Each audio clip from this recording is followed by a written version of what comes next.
Okay. Good morning. Thanks so much for joining us here at the Network Breakfast.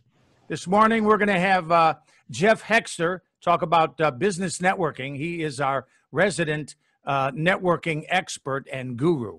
But first, I'm going to introduce each of our participants, and they're going to give us a little thumbnail of what they do, and then we'll carry on with Jeff. So I'm going to say good morning to Chris Walters. Good morning, Chris.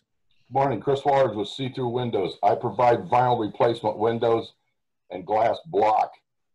At this point in time, the manufacturers are now in COVID-19 stress, and we went from 1 to 3 weeks to get delivery of windows. So that put us, the installation back. We're into November, early December. So just want to let everybody know that panic has now hit the window industry, which we were fortunate. We went a long time before anything happened. You can call me at 330-604-0403 for more information. Great. Thank you, Chris. Thanks for being here. And we're going to say good morning to Mike Bentley. Good morning, Mike. Good morning, all. I'm Mike Bentley from the Brooks and Stafford Company, and I work in the realm of insurance, especially in the area of Medicare. Most of you know that Medicare open enrollment is right around the corner. It begins October 15th, continues through December 7th. I am able to begin to assist you as of October 1st, sharing with you all the new plan designs for 2021. I do want to thank Tom Basie for sending a family member to me this week who had questions about her options as she graduates to Medicare. And I do write in multiple states, all of the snowbird states, and have a wealth of experience in the area. Mike Bentley from the Brooks and Stafford Company. Great. Thank you, Mike. And thanks for helping my cousin Sandra. And now we're going to say good morning to Scott Morrison. Good morning, Scott. Good morning, everybody. My name is Scott Morrison. My company is Discovery Photo. I am a full-time, full-service photographer, have been for almost 30 years now. Specialize in everything from legal, corporate, industrial, architectural, do a lot of business headshots, modeling portfolios. I also am a cinematographer and gaffer for the movie industry. So do a lot of little things here and there. We are open for business, so if you need some professional photography services, please give me a call. Scott Morrison, Discovery Photo, when image counts. Absolutely. Thank you, Scott. And Scott is a master photographer. His work is exquisite. Thank you, Scott. Good morning, Lee Some Jackson. of it behind me. Good morning, everybody. I'm Lee Jackson, and I'm with Right at Home. We provide the right services at the right place at the right time. Non-medical home care. Do you have a heart? I'm sure you do. We're looking for more people that have hearts, people that have compassion, people that want to take care of other people. We'd love to talk to you. We'd love to be able to meet you. We'd love to hire you. We're looking for people that can help take care of our seniors in a compassionate and caring and safe way. Again, Lee Jackson with Right at Home. The right services, the right time, right place, like I said. Thank you. Great. Thank you, Lee. Thanks for your service. We appreciate it. Okay, good morning, Marty Kelbel. Good morning, Marty. Good morning, everyone, and thank you. I'm a real estate agent with Coldwell Banker Schmidt Realty. I can help sell their home and sellers to sell their home. I can help you find your perfect home, no matter what size or shape it's in or cost of it. So I can right size your needs for a house. Please give me a call at 216-544-4164. Great. Thank you, Marty. Thanks for joining us today. Now we're going to say good morning to our favorite marketing printer. That would be Ari Teomi. Good morning, Ari. Good morning, everybody. I'm Ari Teomi. My company is Lasting Impression Direct. We are a printing and direct mail company. We do almost everything that is ink on paper or toner on paper. We also specializing in direct mail. We have access to very high quality mailing lists. and we help our clients to get more customers that will pay them more money more often. Give us a call if you want to increase your sales and marketing. Ari Teomi, Lasting Impression Direct. Absolutely. Thank you so much, Ari. Thank you for being here. Sure. Good morning, Shalom Plotkin. Good morning. Good morning, my friends. So something we're working on this week is we're supporting some of our adult daycare centers and also the senior centers that are being allowed to reopen this week. In fact, we're entertaining at one of them today for a group of seniors. And tomorrow, Thursday, actually, we're going to be having a Zoom presentation with a group of the different directors on how to keep the seniors safe. So basically, right at home, we're all about helping to keep seniors safe in their homes, wherever they call home. And so this is part of the professional development to support other professionals in our space. Okay. Thank you, Shalom. Thanks for being here. And let's see. I'd like to say good morning to Trina Gigax. Good morning, Trina. Are you there? Yes, I am. Good morning, gentlemen. My name's Trina Gigax, and my company is Fresh Eyes Reading.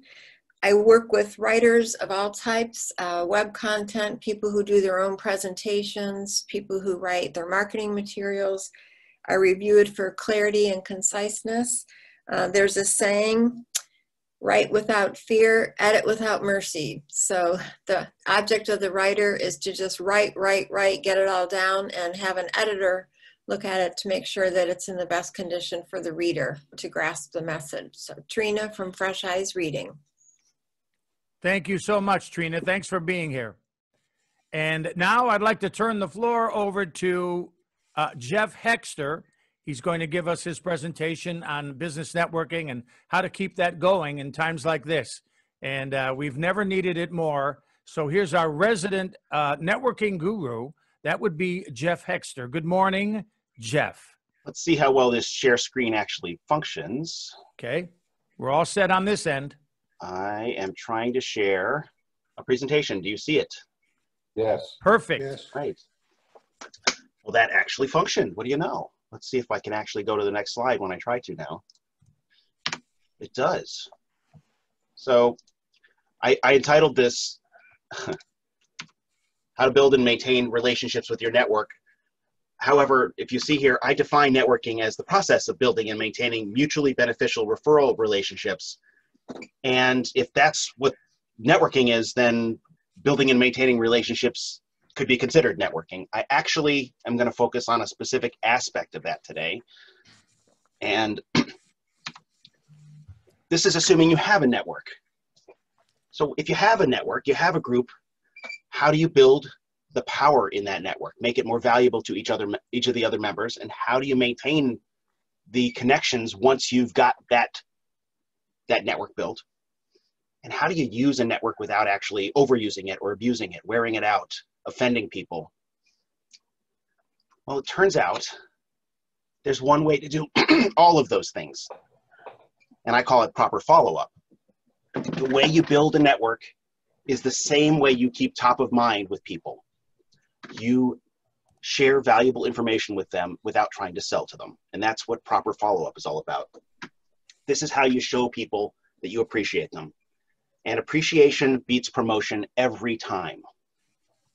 So I'm going to share with you a whole bunch of techniques about following up. So I have several lists here, several slides of lists. When you're following up, the first item here is personal notes and greeting cards. Printed materials. Ari can tell you about all sorts of other ideas, but I think personal notes and greeting cards are the simplest and most effective and most honest way to let people know you care. Just sending a note saying, thinking of you, hey, how you doing, or congratulations, shows that you are connected with the people that you're networking with. Phone calls and phone messages can be done, but not sales calls. This isn't checking up to see if you're ready to reorder. This is checking in about that disaster you heard about the fact that you heard somebody's relative was in the hospital, or my goodness, I haven't talked to you in a while. How are you holding up in all this pandemic? You can use emails properly and you can use emails improperly. Proper use of emails would be a personal message saying, when we last met, I said I was going to share this information with you. Here it is, or per our conversation, or as we discussed. A proper email would be letting somebody know that you dropped the ball and apologizing for it. So you tell them you haven't forgotten to get them the information you said you'd send them. It's, again, not a marketing message. It's a message of continuing conversation and appreciation, or the following through on the activity you said you would do. Apparently I have moved my mouse to the wrong window. There we go. Here are some more things you can do. Well, we can't do personal visits so much anymore. I would often make personal visits to a client's office, not to sell them, but just because I was in the area, pop in, say hello, check up on things, and that turned into more business for me just because I was there at the right place at the right time. Oh, I'm so glad you stopped by. While you're here, can you? And yes, because I had the time. But showing up with a gift even, I was in the neighborhood, I remembered you guys like this kind of coffee, or here's some flowers. Not selling, but just being there really helps build relationships. I love sharing items of interest or having them shared with me. I have a client that knows I'm interested in blockchain technology, and she's in the healthcare industry, and she will forward articles about blockchain and healthcare to me. It's a connection between our two businesses, and you can do the same thing. When you know what the interests and strengths of your friends, clients, your network are, share content that connects you or is of interest to the person you're talking to. When we are going to events, sharing the invitations or inviting people in your network to the events that you're presenting or to come along with you, or if they are going to an event, offering to be their wingman at the event can be really powerful. Having another person there to brag about you can be really powerful. I think that offering to attend their events and presentation, and then sharing that invitation with the rest of your network, if you have an email list for that sort of purpose, saying, I'm going to be at this person's networking event or this person's presentation at this place, come join me, can leverage your network on someone else's behalf. That's a great way to follow up and build relationships. I presented this list at another event, and somebody suggested that inviting job seekers to networking events with you. These people don't get, job seeking is a lonely process, and when you can bring them along, you can help. They're a conversation starter. You might help get them employed, and they're grateful for that. I like this one, introducing them to the A players in your network. And A players is defined differently for each of us. This is however you think of those people in your network that are the more powerful people, the high level, the highly influential people. Introducing the people that you encounter to the high level people in a way that says, this is a person that can help them, or most of those high level people that I network with, they're all looking for ways to give back, and they'll often open doors for people just because they got asked. When you're making an introduction between people, sometimes you have a sense that two people have a similar interest, a hobby, a connection that isn't necessarily a business connection. Go ahead and make that introduction yourself and tell people, I think you two would hit it off. It's just because you have the same personality, the same background. You went to the same school. Maybe you guys are 10 years apart at the same high school. Just making those kinds of simple introductions, it gives you another touch point with people. When you find somebody mentioned in media, if you can save a copy of that media, say when they're on the news, maybe you can find the link to the TV news day and email it to them saying, congratulations, I saw that great news report on your company. I subscribe to very few newspapers, but one I do get is the Cleveland Jewish News. And when one of my clients is in the Cleveland Jewish News, or one of my neighbors is in the Cleveland Jewish News, I save the paper and I put a note on it and say, I thought you might want an extra copy, and I drop it off with them. I love doing this one. When you hear somebody compliment somebody else, when you hear nice words about somebody, let the person that nice things were said about know that those things were said about them. Were your ears burning? So-and-so said such nice things about you. It's a way for you to reach back to your contact and pass on good news. Who doesn't want to hear that? If you are going to connect with people on LinkedIn, use a personal note in your introduction saying, so glad we met at that event, or I'd love to sit down over coffee. I like to use, why aren't we connected on LinkedIn yet? If you're going to use LinkedIn or other social media, you can use it in a lot of useful ways for your networking, sharing, announcing about other people's events on your LinkedIn or social media profile, saying so-and-so's hosting this, or this event is happening. If you're going, tell people, I'm going, come join me. If you've been, post about how great it was. You're going to help build the value of both ends of that connection. You're the kind of person that gets known as one who builds up other people, and the person you're talking about gets known as somebody who's valuable because they share valuable information. Now this, when I wrote create a mailing list and update your network with periodic updates, I wasn't necessarily thinking about RE. And I was thinking more of an email list, because one can share an email list fairly inexpensively. But RE will tell you, mailing to your people will be valuable if you have the right content and the right frequency. And there are different techniques for both email and for postal mail. And Ari's the person to talk to about the postal mail. If you're time pressured, there are companies like Your Corporate Concierge that can manage your social media for you. I personally don't do a good job with my social media. I need to get better. Working with one of these companies to post on your behalf or just basically manage your presence can leverage your time. I'm getting down to the end here, guys. I like to ask people, what are they reading? I love getting new ideas for what I want to read, and somebody will suggest a topic and I'll suggest a book that I'd read on that topic back to them. I once at a networking event actually asked for app recommendations, because everybody's got some app on their phone that they really like, not necessarily a game, but they're tools.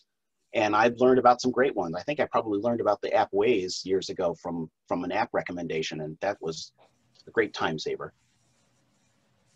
And one of my other friends suggested that you can learn about other networking events at networking events. So if you are a networker like I am, asking people where else they network, and they'll tell you, there's this event going on at this date and time, add it to your list, and if you're able to make it, you're able to make it.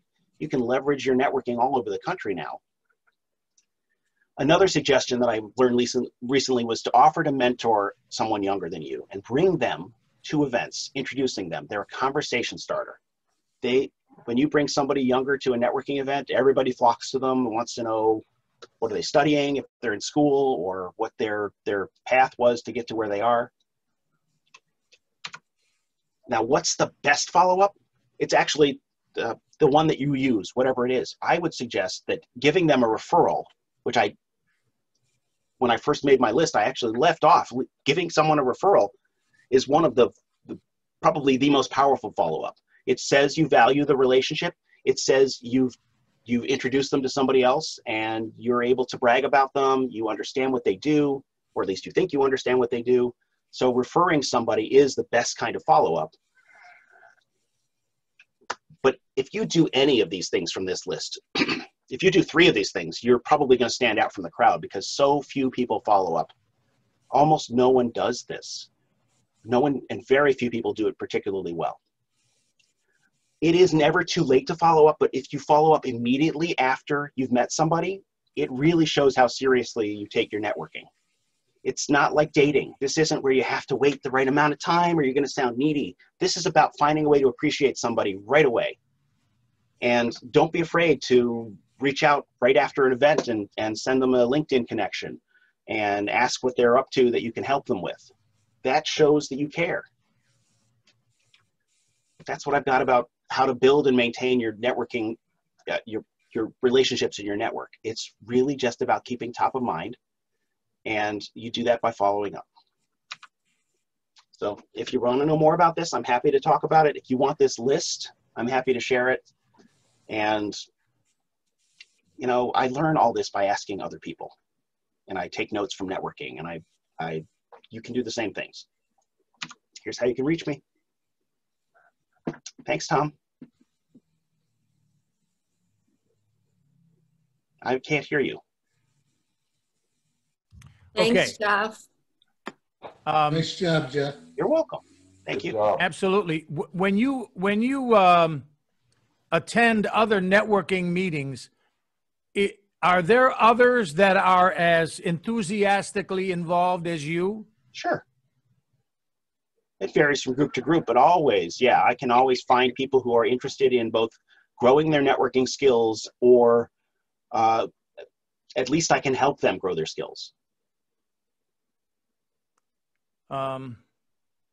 Yeah. And certainly after seeing them printed up like this, you say, oh yeah, I should have done that. Oh yeah, I should have done that. Much the way it was with Trina, her presentation. As we go and she starts mentioning what we should have done, you say, oh yeah, I should have done that. Well, now that this is recorded, it'll be up on YouTube.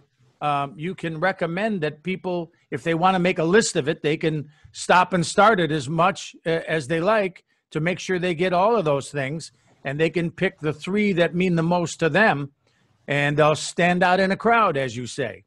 I think that would be really powerful. We'll see. Hey, Jeff, I have a question. Sure.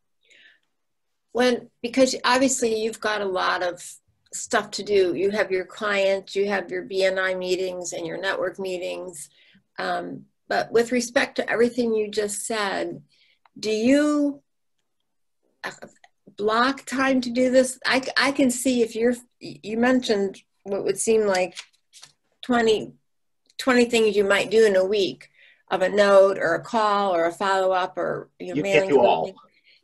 something. Do you do it piecemeal, like as you think it, or do you sort of block time for all this kind of stuff and then you go back to your work? Because I just wondered if you find it interruptive to continually have to do these things, or do you sort of do them at once and then, like work with your time? I just wonder how you structure your time. That's a really good question. And I think both ways can work, but structuring time for follow-up is probably better than allowing it to fill the gaps in your time. And I, right now, allow it to fill the gaps in my time, which means some weeks I have better follow-up than others. Yesterday, I started work at 7:30 and was done at 10:30 in the evening. And there was no chance for me to return calls or to I was either at an appointment, at something with the family. There was no opportunity, or I was traveling, and I don't make calls while I'm driving because I can't look at my calendar while I'm driving. So I had no opportunity to return any of the calls that came in that day. And it was after 9 before I would have had an opportunity to return calls. And that means that I wasn't getting follow-up done that day. In fact, I wasn't doing very good customer service that day.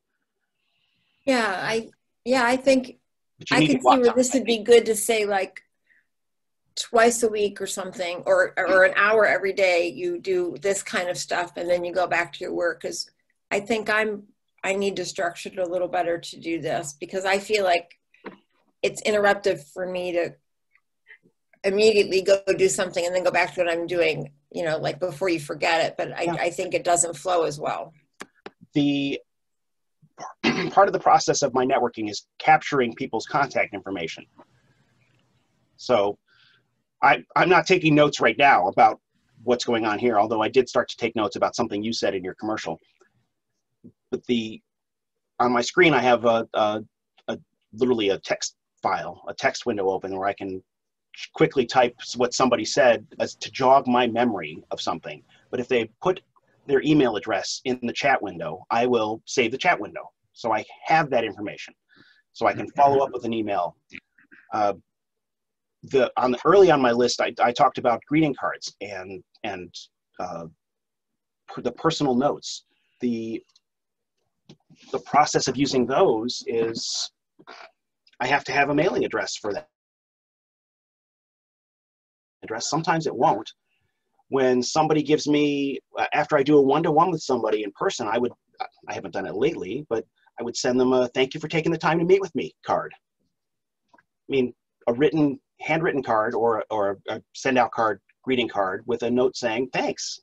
Not thanks and let's do it again, or thanks and I'd love a referral, just thanks. Actually that begs my second question was, a lot of times we have a phone and an email that we've received. But I sometimes am a little reluctant to ask for someone's address. I mean, some people are usually okay, or they say, why do you need it? And then, you know, do you develop? I would like to send you I'm going to send you a card. Right. So you think it's acceptable to do that? If I tell them, well, one of the techniques for getting somebody's address is to ask for their P.O. box rather than their address. That sounds much less stalkery than, may I have your address? So they'll tell you, if you want to mail me something, send it here. But there are times you need to ship things. There are times you need to mail things. So people have addresses. And it might just be a P.O. box. Or I need to mail you something, where should I send it? Right. That's what I was just thinking. You could just say, where may I mail things to you? Yeah. Yeah. Okay. I wanted to ask Marty if the company he works for, the real estate agency that he works for, do they use these same techniques that Jeff just spoke about? Yes. I'm sure they do. They're always telling us to do a 33 touch, reach out to people consistently, like Jeff, various type of means, cards, email, phone call. That's why I do the digital magazine. Yeah, he was right on target with a lot of that. Yeah. And if you noticed, and I'm not that great at doing it consistently. No one is. But I do have a couple of things set up that kind of does it automatically, a few things. Yeah. And some of you probably have gotten, but the open rate is very poor, not only from this in general, an automatic email about various subjects. I sent out to my spare like 300 or 400 email addresses that I have about a certain topic, and I can monitor how many people open it. Yeah. And I got to, while I'm talking, I got to take Shalom for the referral for anthology, because Marcy and I, my manager, had a meeting with them to see how we can network together and help each other. So thank you for that. You're welcome. Sure.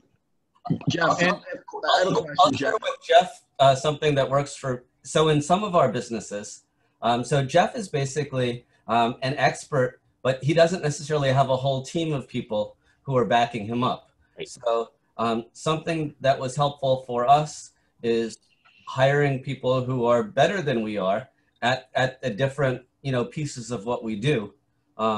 So, I mean, my best advertisements are my caregivers because they have loving hands. And so I can be 100 places at once. Yeah. And if you noticed, another one of us that's very good at this stuff is Mike Bentley. You'll notice that when I introduced him and he said, good morning, the first thing he did was thank me. And that's just part of his DNA. He knows that when you get referrals, you recognize that because Mike is so good at that communication. He communicates with his friends, with his customers, with his family, and they always know where he is, that he's thinking of them, and he just does that automatically. And it's really exemplary that he's like that, and that's probably a lot of the reason that he's successful. We all have our reasons for being successful, and that's one of Mike's. Yes, Mike. One of the concepts that I take in my networking and approach is I want my clients to see themselves in a partnership with me, that I'm not their agent or their broker, but I'm their partner. And I use the expression, I love to hold your hand. I'm a hand holder. Any question that you have, call me first. Because so many times I'll get phone calls and people will say, I'm sorry to bother you. I know this is insignificant. I say, no, that's what I'm here for. I want to come across as a partner with my client's insurance needs. Now, something that Jeff mentioned in his presentation, and I do want to follow up on, which is a great idea, is when I do meet with clients or communicate with clients, I share with them that I have passed on their name to one of my other clients or contacts, or I'll say has so-and-so or this person or company contacted you. I want you to know that I shared with them your information because they're looking for, so whether or not my client actually contacts them, they think, wow, Mike thinks enough about me that he's giving my information to another one of his clients. Yeah, excellent.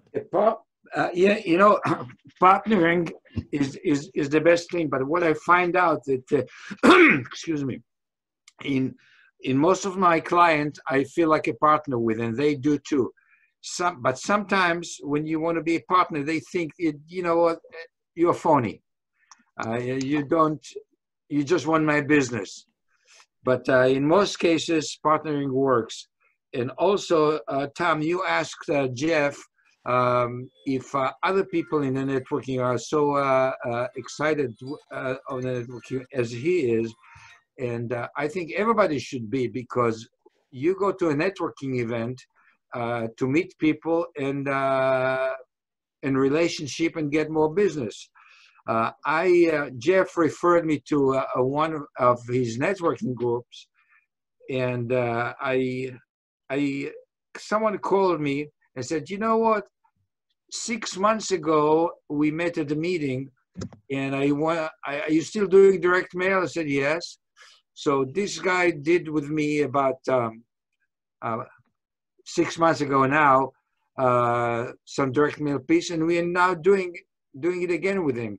So sometimes it takes time. You meet a person, and they may or may not remember you, but this guy remembered us. Also, Jeff, you mentioned email list versus postal mail. You know, email lists are very important. When you do marketing, you have to do it as a multi-channel, which is email, which is postal mail, phone calls, networking, and everything else. And you have to do it. You have to do it on a regular basis. I use LinkedIn a lot, and as you say, don't use the generic text, and I don't. I tell them that you know what, I want to connect with you because so and so and so. I changed my tactics now, because I used to say, you know what, I want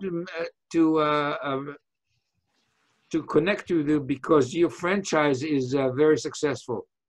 But now I tell them up front why I'm calling them, because, you know, I am in the direct marketing business and I think I can help you. Let's connect.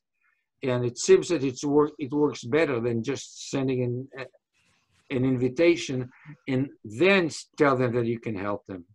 So you have to be upfront and honest in the beginning so they get your attention. Jeff, that leads to a segue. What Ari was just talking about, what I was wanting to know if you could give some insight into. I try and attempt to do a lot of the things that you've suggested here.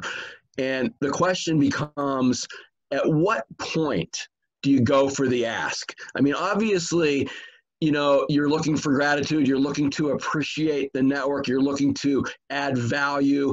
And, you know, I realize it takes even up to 7 times to meet somebody before you're going to get business from that person. But it's challenging to know when is the right time to go in for the ask and when it's not. And I'm wondering if you have any, you know, guru type insight into when the best way and how to approach that is, because I completely agree. The best thing is to do is to just have a conversation with somebody and not necessarily go in for the ask, but it's hard sometimes not to, and it's hard to know when the right time is to do that. Leaf, if you do like I do, you tell them up front, what business are you in? And after they know you and they respond to you and they connect with you, you can do it at any time, in my opinion. Yeah, I think you probably, I I get that, but I tend to think I would do what Jeff's doing and kind of wait longer. And that might be too long, but I want them to know who I am and what I do. But for the most part, I want to know who they are and what they do, and really try to see how I can add value to them by getting to know them and by having and establishing some credibility on what I do without necessarily coming in for the direct ask. Well, sometimes if you wait, they may get a hold of your competition. I know. That's the challenge. That's the question I'm asking. How do you know when the right time, and how do you do that? For sure. That's exactly right. That's the risk. I will do it as soon as possible. After I connect with them. The when to ask for a sale question. This is a sales technique question and not a marketing. This is where sales and marketing divide. And I have a whole presentation about the differences between sale. I'm working on a whole presentation about the difference between marketing, sales, and closing. Because most people they think it's all sales, and they're actually 3 separate processes. So going into sales is not what I specialize in. However, I think you can always test the water with an indirect. After you've given value and given appreciation, to ask someone, who do you know who, or do you know anyone who needs what I offer, is an indirect way of saying, do you need what I offer? And if they do, they'll tell you, I do know somebody, it's me. If they don't, it's a softer process than it won't push them away like a buy from me question. And I found that it maintains a relationship if the relationship is important. You can do it to in a way that will tell the person, I'm only interested in continuing this relationship if you're interested in being a partner with me on this. But you run the risk of them deciding that they'd rather continue these conversations with other people. I want to set myself up as the resource and the expert that will help everyone.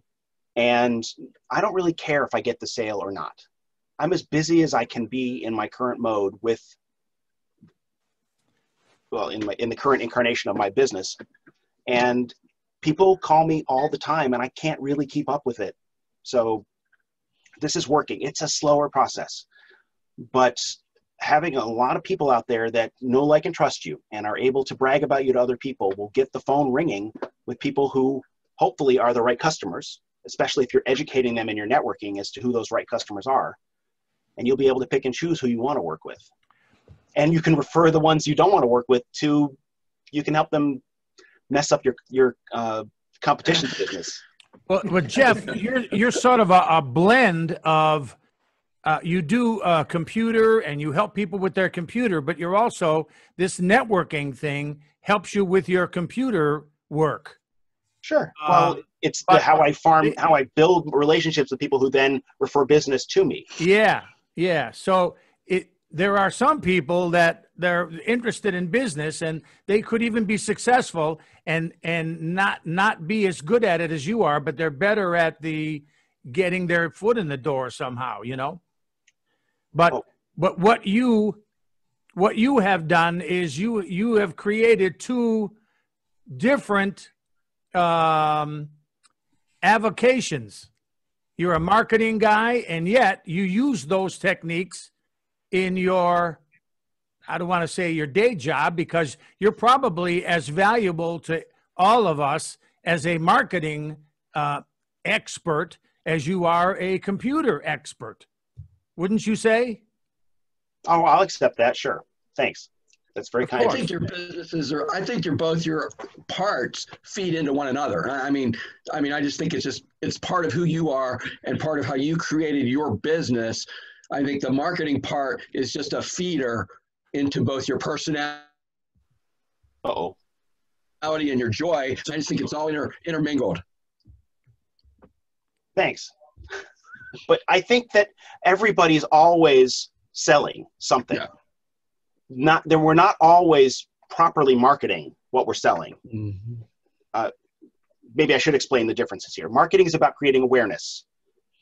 Sales is about creating desire, and closing is about creating reasons for the emotional desire to be accepted now. It's justifying your desires. So marketing awareness creation is what networking is part of. Appreciating the people you network with, letting them know that you're thinking about them, not selling to them, not trying to get them to desire anything you offer, but just you care about them. The message that we need to get to everybody continuously and repeatedly is, I'm here, I care about you, not the sale from you, but about you. And I'm a resource to you, please ask me. If we repeatedly share those 4 messages with people, they're going to tell people about us, and they're going to want to deal with us. That's a good point. And you have to market all the time, nonstop. And especially in this environment where we're disintermediated, we're not talking to people face to face all the time. We have a screen between us. Letting people know through other means that you think about them, you care about them as people. You're still alive, you're still here, you're still active, and that you want to be there to answer their questions. You want to be in touch with them, not buy from me. It's really powerful. You know what's pretty interesting? I have about 450 people on my email list. I had decided in the beginning I would never sell anything to anybody. All I do is send out important information. And you'll be shocked how many times that I only send out an email maybe once every month or something like this. But when I'm sending an email out, it's very, very important to their business. Now this month I've sent 2 because the manufacturers have changed their delivery schedules twice. But you would be shocked to see how many jobs that I get just sending this out without selling anything, and I get telephone call after telephone call. In fact, right now I'm afraid to answer the call. Same. But I've been very fortunate, and I have had maybe 2 people in the 12 years ask me to take them off their email list. And that's here. If my opinion is, if they don't ask you to take them off your email list, you're doing something right. Yeah. Well, each of our businesses probably go in and out of peaks and valleys. You know, sometimes the real estate market is hot. Sometimes it's cold. Scott may be busier in the summertime or in the wintertime, so each of us will have our peaks and valleys, no matter what marketing we do or how we affect our customers. The main thing is they need to like what you do as much as they like you. And when you can blend that, you got something, because it's a sales job. When they'll buy what you have, your person, then they probably will buy what you have, what you do, what you make, what you sell. So we are all salesmen, whether you work for a company or work for yourself. We're all salesmen, and the better we are at it, the more work we're going to get. And so to different degrees of success, we need each other, because look at how we all do different things. If I need windows, there's only one person I'm calling. Real estate, or if I had a loved one that needed attention, it would be right at home. So if I had a marketing program that I'm mailing stuff out, it would be Ari. I wouldn't go any further, because I know, and we've talked about this, Ari has given my name to other people. And where I work, they have a guy. I'm waiting for this guy to like upset them so that Ari can start doing the mailings 2 or 3 times a year. They send out these big postcards. Very good, thank you. Yeah, of course. And you know, it's like baseball managers. They're hired to be fired. It's just that this guy, whenever they complain about how much it is, this guy is able to reduce his price. I don't know how he does it, but the main thing is when it's over, Ari's next in line as soon as I can get this guy out of there. But I've been trying now for like 10 What's going to happen today? It's going to happen today, Tommy? It might.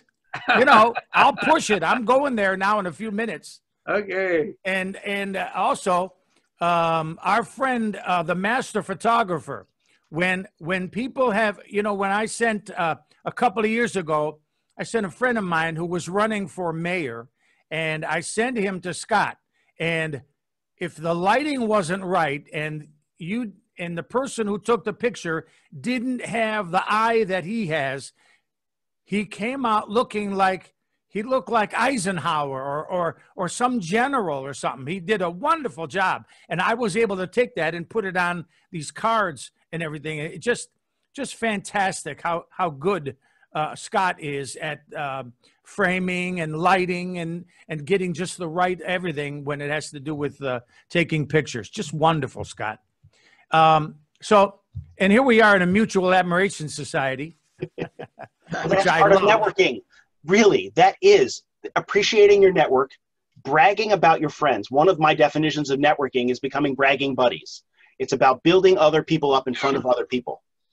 Yeah. A really powerful technique, because you look like an ass when you brag about yourself. But when you brag about somebody else, you look good and they look good. Well, I could probably brag about anybody and I would still look like what you just said. I have that sort of face that you. Okay, how you brag about somebody is a technique we can all learn to do better. Yeah. Okay. It's 9:39. We had a great time this morning. Jeff did a wonderful job. We really, we can all thank Jeff for a great job. Absolutely. Hey, Tom, Jeff. Thank you, Jeff. Thank you. What he has to offer. And we're so glad Ari came by. Thank you, Ari. It was Long time no see, Ari. This morning. It was so great to see Trina. Lovely Trina. Thanks for dropping by. Thank Shalom. you. Yes, sir. Good luck today with everything you do. You can see Ari more if you do it at 8:30 instead of 7:30. And also, Chris. Thanks, Chris. We're going to stick around for a couple minutes and work some stuff out, me and Chris. And Jeff, wonderful job. Thank you so much. And we'll see you all next Tuesday on the Network Breakfast. Thank you so much. Have a great day and a very good morning. Thank you, everybody. Bye, everybody. Bye-bye. Bye.